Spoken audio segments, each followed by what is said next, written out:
हिस्सी मसाइब से, सभी हिस्सी मसाइब से, गुमानों से गुज़र आया, ज़मीं की कोख से और आसमानों से गुज़र आया। जो इंसान के हिस्सी मसाइब हैं, जो आपकी 5 हिस्से हैं जिनकी वज़ह से आपके ऊपर तकलीफ़ें आती हैं, आपका देखना, आपका सुनना, आपका चखना, आपका महसूस करना, उनसे गुज़र आया। जो आपके गुमान हैं, जो आप महसूस नहीं कर सकते लेकिन आपकी इंट्यूशंस होती हैं, उन इंट्यूशंस से भी मैं जो कुछ सीख सकता था उससे भी गुज़र आया। ज़मीं की कोख से और आसमानों से गुज़र आया, ज़मीन से लेकर आसमान तक जो कुछ समझने की कोशिश की जा सकती थी हकीकत को, वो सब कुछ करके देखा। मगर इसका नुक्ता-ए-ग़ाज़ क्या था? वो जो एक दुःख था जिसको आज शबिस्तान-ए ग़म हस्ती में बैठकर आप उसके बारे में रो रहे हैं। और उसकी वजह क्या है कि नसीबे की बहुत ऊँची चट्टानों से गुज़र आया, ज़मानों से गुज़र आया, मकानों से गुज़र आया, सभी हिस्सी मसाइब से, गुमानों से गुज़र आया, ज़मीं की कोख से और आसमानों से गुज़र आया। मगर ऐसा सफ़र जिसका कोई अंजाम मुश्किल हो, कोई मंज़िल न संगे मील हो फिर नाम मुश्किल हो। वहाँ अगर कोई ऐसा माप है जो ये बताता हो कि कितने माहो साल आए, कि कितने संगे मील आए, बरस कितने गमों की हर परत को देखने तरतीब देने में गुज़र पाए, तो ऐसा माप बस आगाज़ मंज़िल की निशानी है।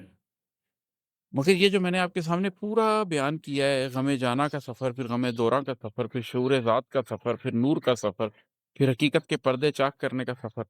इस पूरे सफ़र में आप जो ज़मीन और आसमान से गुज़र जाते हैं, जो ज़मानों मकानों से गुज़र जाते हैं, उसके अंदर फिर आपको कोई एहसास नहीं रहता कि आखिर आप चले कब थे, आपका नुक्ता आगाज़ क्या था, नुक्ता अंजाम तक। इतना ज़्यादा सफ़र कर लिया होता है कि आप ये नहीं बता सकते कि मैं इसको मापूँ कैसे? मैं इसकी पैमाइश कैसे करूँ कि मैंने इतना लंबा सफ़र कैसे किया था? इस सफ़र के अंदर तो कोई मंज़िल ही नहीं है, जो जहाँ तक पहुँच गया वो मंज़िल है। इस सफ़र के अंदर तो संगे मील ही नहीं है, इसलिए कि आप जहाँ रुकते हैं वही संगे मील होता है, जहाँ से चल पड़ते हैं वो आप अगले संगे मील के लिए चल जाते हैं, कोई तयशुदा माइलस्टोन्स तो हैं नहीं। इस सफ़र का कोई नाम भी नहीं है। इस अंदर के सफ़र को आप क्या नाम देंगे? तो ऐसे में आप ये फैसला कैसे करेंगे कि आखिर मैं कौन था और कहाँ तक आ गया? कितने माहो-साल मैंने बिताए हैं, कितने संगे मील मैंने बिताए हैं, कितने गमों की परतें मैंने देखी हैं, कितने गमों को मैंने तरतीब दी है। तो आपको अंदाज़ा होता है कि सिर्फ़ एक चीज़ है जो आपको ये बता सकती है कितना लंबा सफ़र मैंने किया है, और वो ये है कि आप अपने आगाज़ को देखें। आप जहाँ पहुँच गए हैं उसको देखें और अपने आगाज़ को देखें। जब आप अपने आगाज़ को और अपने आज तक को देखेंगे तो फिर आपको पूरा सफ़र नज़र आएगा। आपको मालूम होगा कि वो नुक्ता-ए-आगाज़ क्या था जिसने मुझे इतने लंबे सफ़र के ऊपर डाल दिया।